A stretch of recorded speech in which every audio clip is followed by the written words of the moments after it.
Bismillahirrahmanirrahim. Assalamualaikum warahmatullahi wabarakatuh.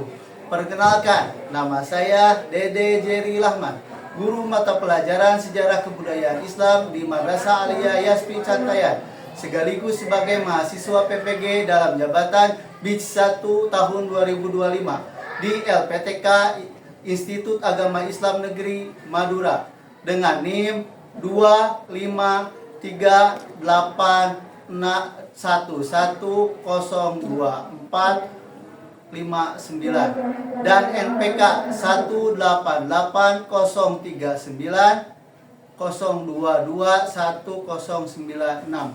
Pada hari ini, Jumat 9 Mei 2025, saya akan melaksanakan proses pembelajaran di kelas 11 dengan materi peran umat Islam pada masa penjajahan dengan pendekatan problem based learning atau PBL. Bagaimana proses? Mari kita saksikan videonya.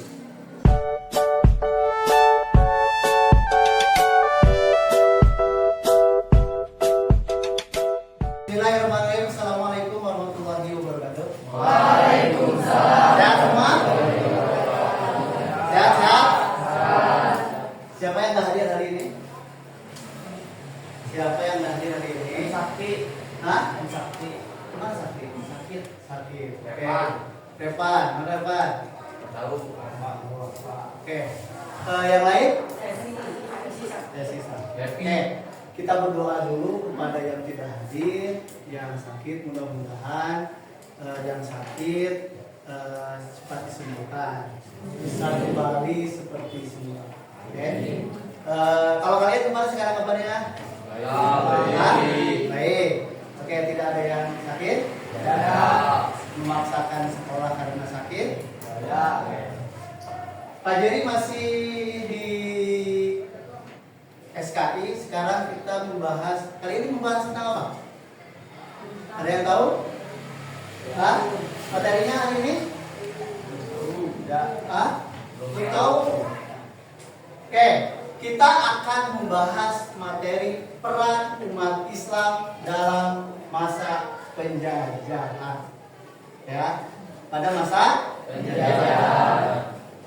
Kapan Indonesia merdeka? Oke, adakah peran umat Islam dalam kemerdekaan tersebut? Ada? Bisa disebutkan salah satunya dalam kemerdekaan tersebut? Bisa? Ada? Tahu? Oke, kalian kalau belum pada tahu, kita lihat dan saksikan video tentang bagaimana perjuangan umat Islam dalam kemerdekaan. Kita Kemerdekaan saksikan. Indonesia, yuk langsung aja simak videonya.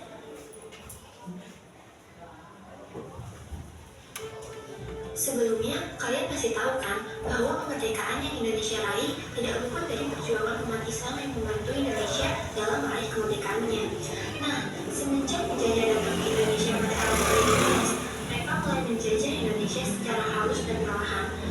Peran umat Islam dalam menyelesaikan ini terbagi ke dalam beberapa tahap perjuangan loh, yaitu pada masa penjajahan, masa kebangkitan nasional, dan masa pasca kemerdekaan. Kira-kira bagaimana ya bentuk perjuangan umat Islam di masing-masing masa tersebut? Yang pertama, perjuangan umat Islam pada masa penjajahan. Pada masa penjajahan, perlawanan kepada penjajah lebih fokus dilakukan di daerah masing-masing, tentunya oleh para pejuang daerah tersebut. Nah, karena itulah saat Belanda menerapkan politik pecah belah atau Divide et Impera dengan memecah kelompok besar menjadi kelompok-kelompok kecil, mereka dengan mudah menaklukkannya, sehingga kekuasaan mereka pun semakin kuat dan mudah terlihat di wilayah Nusantara. Namun, strategi politik pecah belah yang Belanda terapkan tersebut tidak membuat semangat perjuangan para pejuang Indonesia menurun. Justru semangat juang umat Islam semakin meningkat dalam perjuangan kemerdekaan Indonesia. Nah, berikut ini beberapa tokoh umat Islam yang berjuang pada masa penjajahan. Saksikan tokohnya. Salah satunya adalah Yang pertama ada Pangeran Diponegoro atau Bendahara Raden Mas Antawi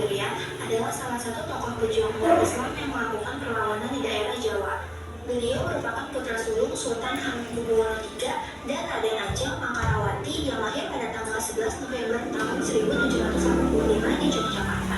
Sejak kecil, beliau dididik dengan ilmu agama yang bagus oleh keluarganya, kepribadian yang saleh, tidak mementingkan duniawi, dan selalu mengingat kepentingan umum, membuatnya menjadi seseorang yang berani bertindak dan membela nasib rakyat yang ditindas oleh para penjajah. Pangeran Diponegoro menentang kebijakan Belanda yang tidak menghargai adat istiadat setempat dan mengeksploitasi rakyat dengan pembebanan pajak. Untuk itulah, beliau membuat sebuah markas di Gua Selarong dan menyatakan perlawanan kepada penjajah dengan perang sabil atau perlawanan menghadapi kaum kafir. Karena memiliki strategi perang yang bagus, pasukan Diponegoro berhasil mengalahkan para penjajah tersebut dari tahun 1825 sampai 1826. Nah, dengan semakin kuatnya pasukan Diponegoro, Belanda mengapresiasi pasukan mereka.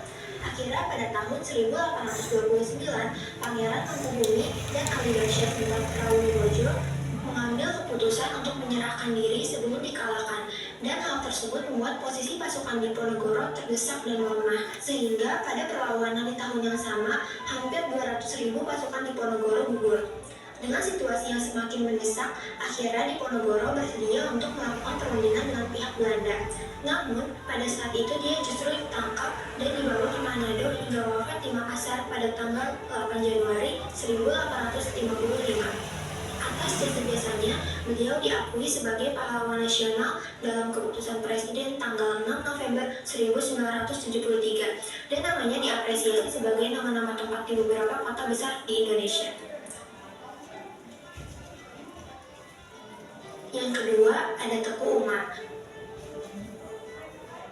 Teku Umar adalah seorang pahlawan yang berasal dari Aceh dan melakukan perlawanan terhadap penjajahan di Aceh.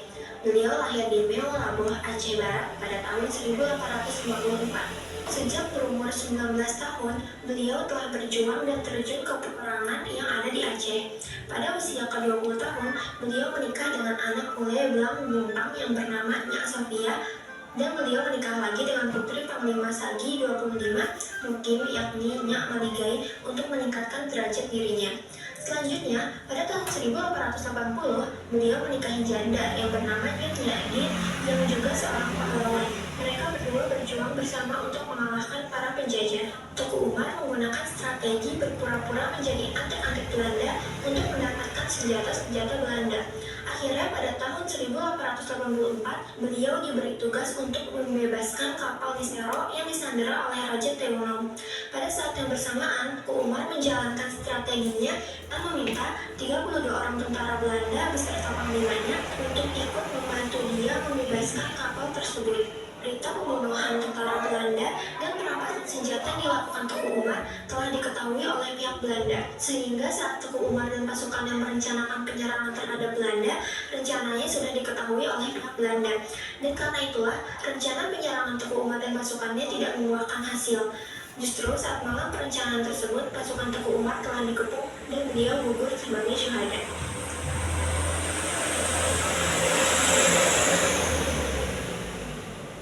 Oke, kalian sudah melihat kan dari video tersebut. Sekarang kalian bikin kelompok. Sudah bikin kelompok? Oke. Nanti Pak Jerry akan memberikan foto. Ya, ada 3 buah foto. Tadi yang ada di video kalian sudah melihat Pangeran Diponegoro dan Teku Umar.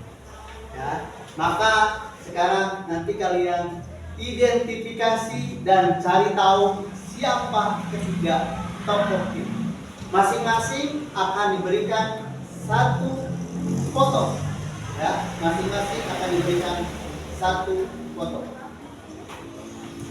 Oke, foto yang Pak Jerry akan lihatkan akan bagikan ke setiap tokoh, kemudian identifikasi siapakah beliau. Ya, siapakah beliau? Perhatikan instruksinya, identifikasi siapa beliau, cari tahu siapa beliau, dan nanti kalian akan memaparkan siapakah beliau. Oke? Ya, Pak Jerry akan berikan sekarang. Silahkan untuk berdiskusi. Oke. Ini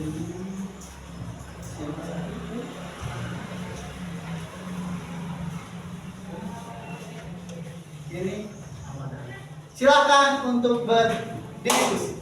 Oke? Silakan. Oke, silakan.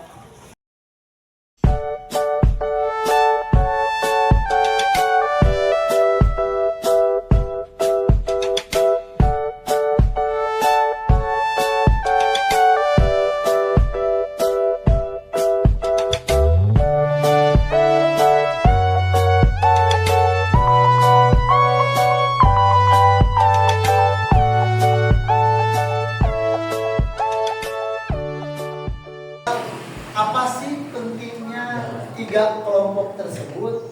Apa yang kalian dapat, ibrah yang kalian dapat, ya, tentang perjuangan dari ketiga tokoh tersebut? Perjuangannya apa? Ya, perjuangan apa dan bagaimana kontribusinya terhadap tadi melawan penjahat yang akan nanti kalian presentasikan seputar itu. Ya. Nanti nilai-nilai yang terkandung dalam nilai terkandung dalam perjuangan mereka itu apa? Kalian paparkan di situ. Oke? Yuk lanjut.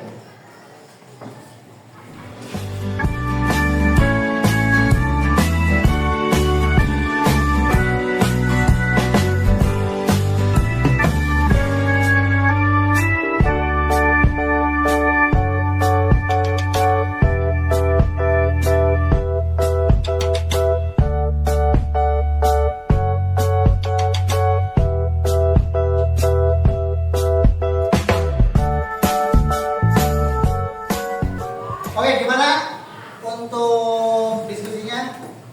Sudah menemukan jawaban? Ya. Yang kelompok 1 gimana? Ya, kelompok 2? Kelompok 3? Ya. Oke, sekarang Pak Jerry minta untuk dipresentasikan berkelompok. Oke, dimulai dari kelompok 1. Kelompok 2 dan kelompok 3 diperhatikan. Di depan aja, satu orang aja lah, ya.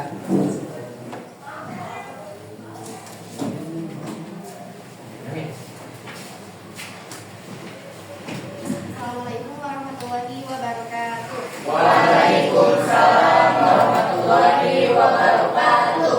Baik teman-teman semua, perkenankan saya untuk memaparkan hasil dari diskusi kelompok kami dari foto ini yang jadi kami hasil diskusi kami, tokoh ini adalah Hos Cokro Aminoto. Beliau adalah salah satu tokoh Islam dan pendiri dari Serikat Dagang Islam pada tahun 1905. Hos Cokro Aminoto ini juga adalah pernah menjadi mertua dari Bapak Proklamator.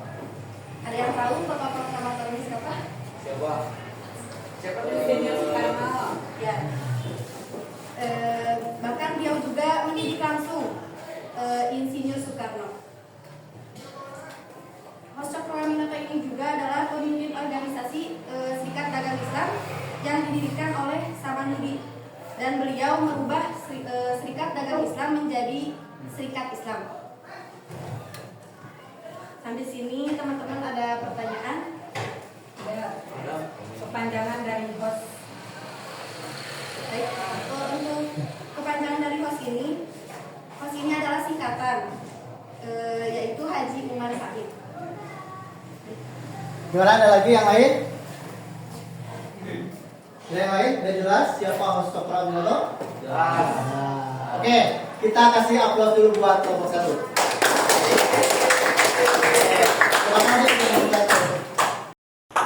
Yuk, kemudian kelompok 2. Ya, kelompok 2. Ya. Ayo, kelompok 2. Assalamualaikum warahmatullahi wabarakatuh. Waalaikumsalam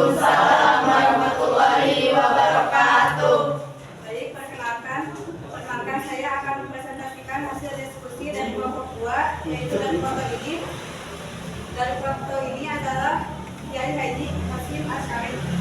Beliau lahir di Jombang pada tanggal 14 Februari 1871. Beliau mendirikan organisasi besar Islam yaitu Nahdlatul Ulama pada tahun 1924. Beliau mendirikan Nahdlatul Ulama sebagai tradisi Islam di Nusantara dan memperjuangkan kemerdekaan Indonesia. Beliau merupakan teman dekat dari Kiai Haji Ahmad Dahlan, yaitu pendiri Muhammadiyah. Beliau juga pendiri dari Pondok Pesantren Pemikiran. Baik, ada yang mau ditanyakan? Sekarang ada yang mau bertanya? Kelompok 1 dan kelompok 3? Kelompok 3? Sudah mengerti? Nah, ya, ada yang perlu ditambahkan kelompok 2? Oh ya. Jadi Kiai Haji Hasyim Asy'ari juga adalah ayah kandung dari Presiden keempat kita, yaitu ada yang tahu? Presiden keempat Indonesia. Coba. Tiga apa? Gus? Nama asli? Nama asli dari Gus Dur? Oh, Ya. Abdul Rahman. Baik, hanya itu yang dapat saya sampaikan. Wassalamualaikum Oke, warahmatullahi wabarakatuh. kita kasih aplaus dulu ya untuk kelompok 2. Sekarang langsung lanjut ke kelompok 3. Silakan, kelompok 3. Ya, mau ditemanin boleh? Ya, boleh. Udah. Yuk. Ayo kelompok 3. Assalamualaikum warahmatullahi wabarakatuh. Waalaikumsalam warahmatullahi wabarakatuh. Saya perwakilan dari kelompok 3 akan mempresentasikan foto ini. Kiai Haji Ahmad Dahlan. Beliau lahir dengan nama Muhammad Darwis 1 Agustus 1968.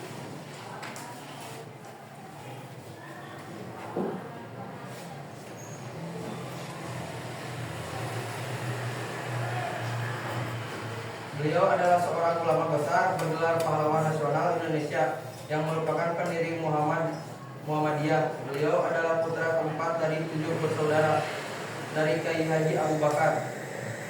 Kiai Haji Ahmad Dahlan seorang pendiri dari organisasi besar Muhammadiyah.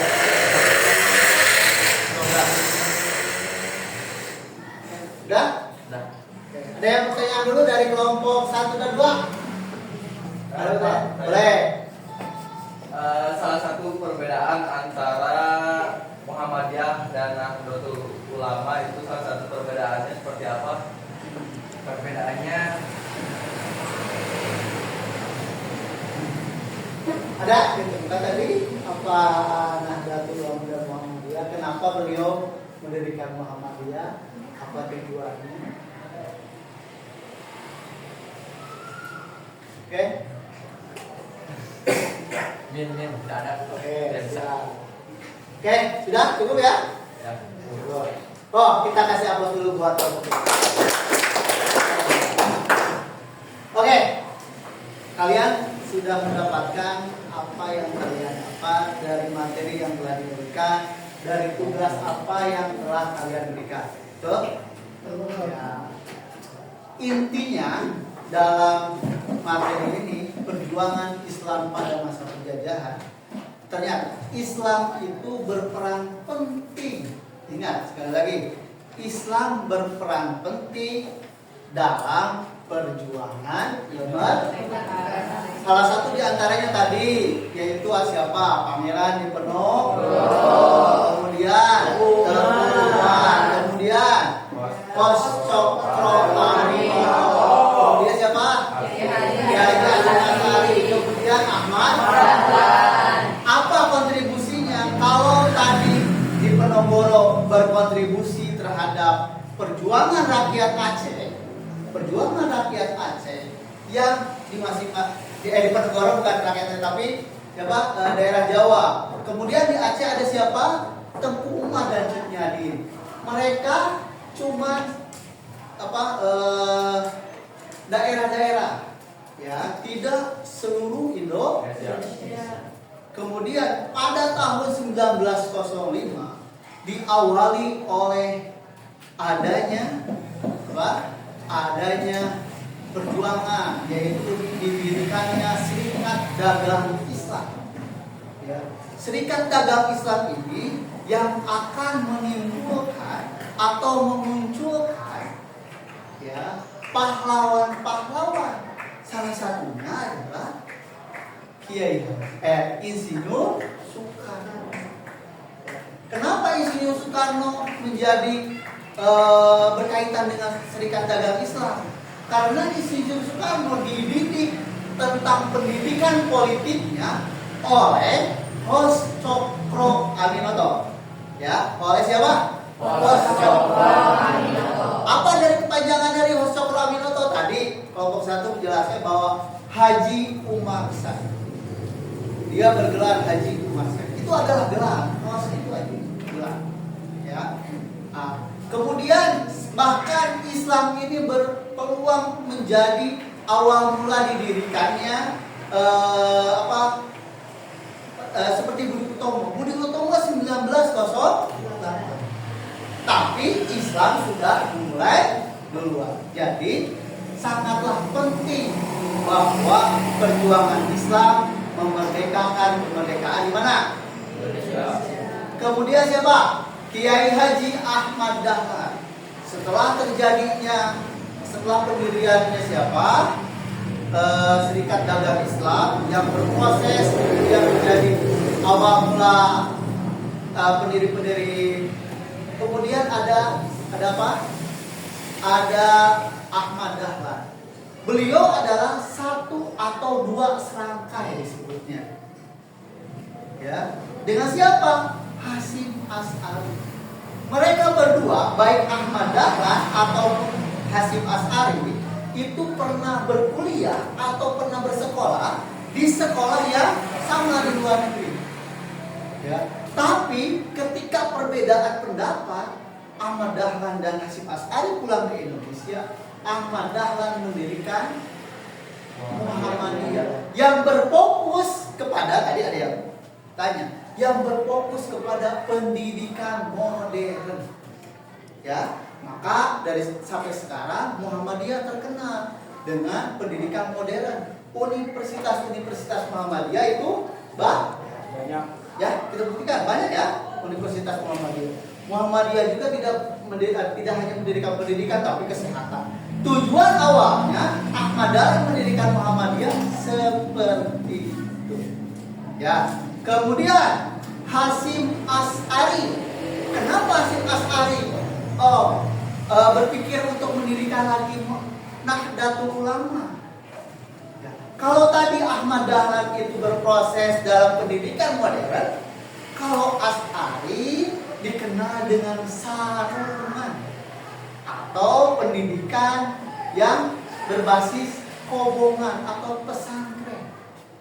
Ya, maka Hasyim Asy'ari itu terkenal dengan sampai sekarang pesantrennya terbesar di Tebu Ireng. Ya kan? Nah, Hasyim Asy'ari juga kenapa mendirikan? Udah modernnya oleh Muhammadiyah dan sekarang kita salafisnya atau moderatnya. Kalau tadi modern, kalau sekarang mau moderat. Oleh siapa? Oleh Hasyim Asy'ari. Ya, itulah ketiga tokoh dalam perjuangan kemerdekaan pada masa penjajahan yang akan menimbulkan Indonesia merdeka. Ya, oke? Ya, untuk hari ini, untuk materi untuk materi perjuangan kemerdekaan Indonesia kita cukupkan sekian. Ya, sebelum kita tutup, Pak Jiri ada beberapa pertanyaan yang akan Pak Jiri sampaikan. Oke, Bu.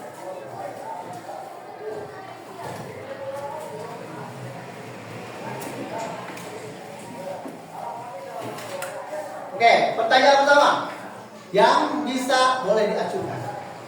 Yang pertama, siapa tokoh Islam pemimpin perang Padri di Sumatera Barat? Perang Padri di Sumatera Barat. A. Pangeran Diponegoro. B. Tuanku Imam Bonjol. C. Kiai Haji Ahmad Dahlan, D. Sultan Hasanuddin, atau E. Hasyim Asy'ari? B. Bonjol. Imam Perang Padri Sumatera. Oke, betul. Jawaban untuk kelompok. Kemudian yang kedua, organisasi Islam yang pertama kali bersifat nasional dan memperjuangkan kemerdekaan Indonesia. Ya, A. Muhammadiyah, B. NU, C. Serikat Islam, D. Persis, atau E. FIAI. Neng jawab. Muhammadiyah. Serikat Islam, ya, Serikat Islam. Pertanyaan ketiga. Berikut ini merupakan peran umat Islam dalam masa penjajahan. Kecuali perannya, ya, peran umat Islam. A. Melawan secara fisik. B. Mengembangkan pendidikan. C. Meningkatkan kerjasama ekonomi. D. Membentuk pasukan kolonial.